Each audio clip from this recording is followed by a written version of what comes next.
Je vais opposer la littérature à la philosophie. On dit parfois que les romanciers nous donnent une vision plus réelle des choses de leur temps que les philosophes, les essayistes, et tout ça. Et je crois que ça se défend, cette position. Parce que une chose est de décrire les faits, FAITS,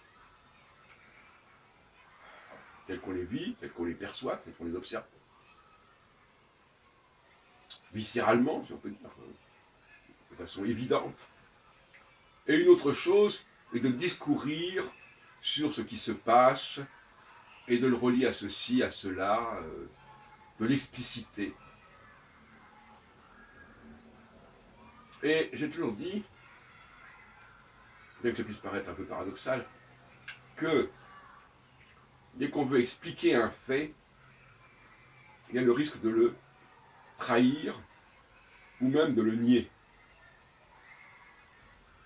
Alors, la négation, c'est ce qu'il y a de plus étrange. Je vois une chose, mais je nie qu'elle existe parce que je ne peux pas l'expliquer. Je ne peux pas l'élucider. Et en ce sens-là,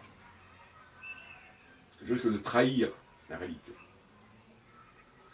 Alors que l'écrivain, même le biographe, l'autobiographe, celui qui raconte ce qui lui est arrivé, bien, lui, il n'a pas cette exigence explicative.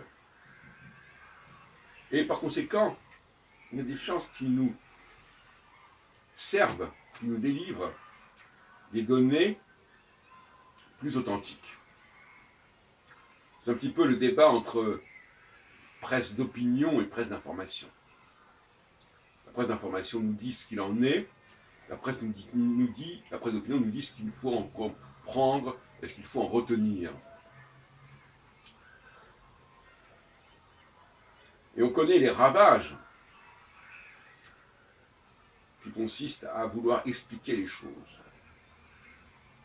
Dans le cas de Sartre, par exemple, et de Simone de Beauvoir, il y a certainement une sorte de schizophrénie entre leur activité de romancier et leur activité de philosophe. Par exemple, quand Simone de Beauvoir écrit Le deuxième sexe, elle n'est pas dans une posture de romancière.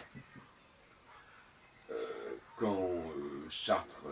alors dans certains cas, on dira oui, mais tel roman ne fait que mettre en évidence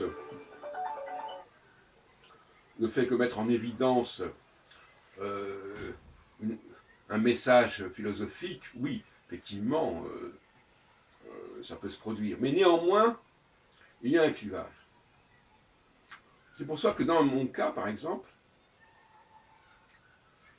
j'ai réalisé des ouvrages que je n'ai pas publiés, que je n'ai même pas mis en ligne, qui sont des journaux intimes, qui sont des correspondances.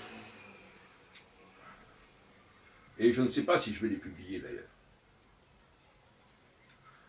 Et qui ont une certaine forme de réalité brute que n'ont pas mes travaux plus conceptuels.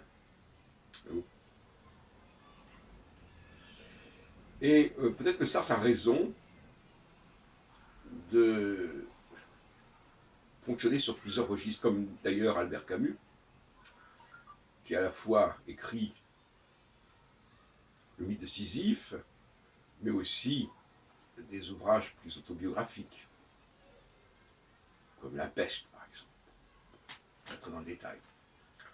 Mais voyez-vous, l'opposition entre littérature et philosophie est intéressante, elle est dialectique, et il n'est pas toujours facile de pouvoir s'exprimer dans les deux registres. Parce que, quelque part, un des registres tend à décrédibiliser l'autre registre. Le philosophique va décrédibiliser le littéraire, et le littéraire risque de décrédibiliser le philosophique.